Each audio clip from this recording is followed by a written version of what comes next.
He'll do great things, that boy. That's what the village people said about him. Strong, coordinated, talented, smart and charming, the young man felt as though he could become anything he wanted. He stood tall with his shoulders back, and his blue eyes spoke of a steady self-confidence held deep within him.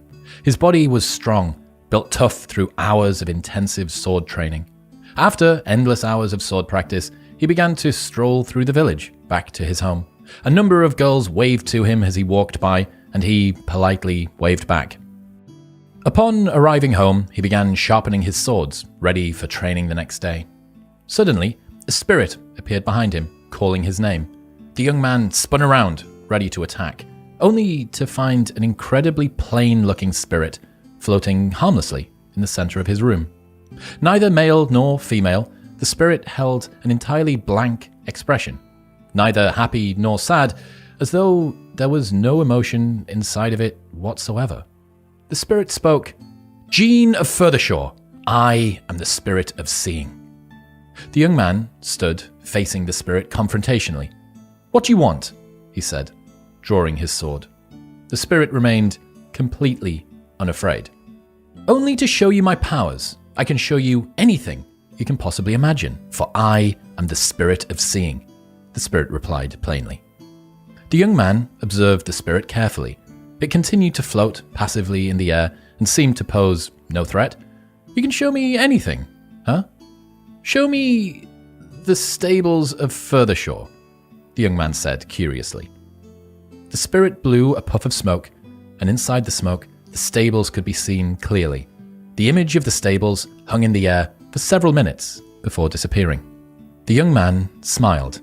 "How interesting," he thought to himself. Another idea immediately came to his mind. "Show me the most beautiful girl in the world," he suggested, with a smirk on his face. Without a word, the spirit blew another puff of smoke, and in it appeared the most beautiful girl the young man had ever seen. Her long, dark hair lay delicately over her pretty head. She had big, piercing brown eyes, a delicate nose, and plump lips. One hand lay perfectly on the hips of her gorgeous, hourglass figure. The young man's pupils dilated as he stared at the girl in wonder for a full 5 minutes. Remembering where he was, he cleared his throat and composed himself once again. While he felt slightly embarrassed, the spirit maintained an empty gaze, seemingly unaffected by the young man's embarrassing display.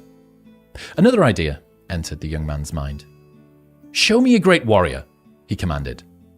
As usual, the spirit blew yet another puff of smoke, with an image of exactly what the young man had asked for. The perfect warrior stood, looking into the distance, his body toned and muscular, with a stern expression on his face. The young man marveled at this great warrior, pledging to himself that he too would one day be a great warrior just like this man. The young man had had enough. "You may now leave, spirit. I have seen enough," he said, dismissively, as he went back to sharpening his swords. The spirit of seeing spoke without emotion. "I shall remain here, in the corner of your room, ready to show you my powers on your command." The young man shrugged his shoulders in acceptance. The spirit didn't seem to mean him any harm. As the weeks went by, the young man became accustomed to the spirit in his room. He used it to see the weather of the day, to see what his friends were doing, and he even started looking at beautiful girls with their clothing removed. After all, the spirit of seeing would show him anything he wanted. The weeks turned into months. He started leaving his sword training an hour early, and then 2 hours early, and then 3. For the spirit of seeing was far more stimulating than dull, repetitive sword training. The girls in the village waved, but the young man stopped waving back. They were plain, he said to himself. One day, he would find a girl as beautiful as the ones he watched through the spirit, he thought. He began using the spirit to watch great battles. He cheered aloud as his favorite hero turned the tide of the skirmish at the very last minute, watching with eagerness, thinking that one day soon, he would lead his own army into battle. He thought of these battles while he practiced his sword work. He even began reciting lines he had heard his favorite hero speak as he swung. and he would leave training after just a few hours to rush home and watch a great battle. Not before seeing more beautiful naked girls, of course. A year passed, and the girls in the village had stopped waving. Some had wedded a husband. Most could be heard screaming the name of another boy in the village from the archery range each evening. Apparently, he was skilled with a bow. The young man cursed and muttered under his breath, something about real warriors not attacking from afar. He now trained only for a few short hours, and some days he would skip training altogether. He would walk at a quick pace through the village to get home, uninterested in exchanging pleasantries with the village folk. He had begun using the spirit to watch a number of beautiful naked women perform sexual acts on one another. It seemed now that a single naked woman was no longer interesting. His admiration for his favorite hero had turned into jealousy. He would watch the hero defeat enemy after enemy, the gap between himself and the hero seeming to loom ever larger. He could no longer run much of a distance.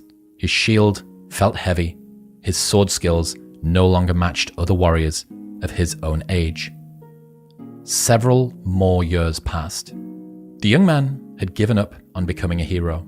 Although he would still rewatch his favorite battles through the spirit from time to time, still unmarried, he had become deeply frustrated and sad. His sword lay quietly in the corner of the room, collecting dust. On the night of his 30th birthday, the man, nearing the end of his youth, sat alone in his room, feeling worse than he had ever felt. The clock struck 12. Suddenly, the spirit of seeing began to laugh. The man was startled. The spirit had never laughed before. In fact, it had never shown any emotion whatsoever. He looked up at the spirit, who caught his gaze. Slowly, the spirit of seeing grew a wide smile. For the first time in 10 years, the spirit spoke. "My work here is done," it said in a deep voice. "What are you talking about, spirit?" the man spoke, fearfully. The spirit laughed again. "I shall reveal what I have kept secret for the past 10 years. I am the ultimate concentration of evil. I am the root of all the darkness in this world. I am the devil himself," the spirit spoke pridefully. The man became terrified, his mouth wide open and speechless. "A demon will attack this village tonight. A prophecy foretold that you were the one destined to defeat it. But it is I that has defeated you. And now the souls of this village are mine," the spirit spoke with a tone of utter glee. "Why wait 10 long years?" the man asked in a shaky voice. "Why not fight me face to face the first time we met?" The spirit let out another laugh. "If I had fought you face to face, you would have conquered me, but I am cunning, and that slow drip of poison given to you through the means of endless fantasy has rendered you too weak to fight. And now, this village is mine." The man could do nothing other than slowly sit down. A deep, dark pain settled inside his stomach, one that he knew would never go away.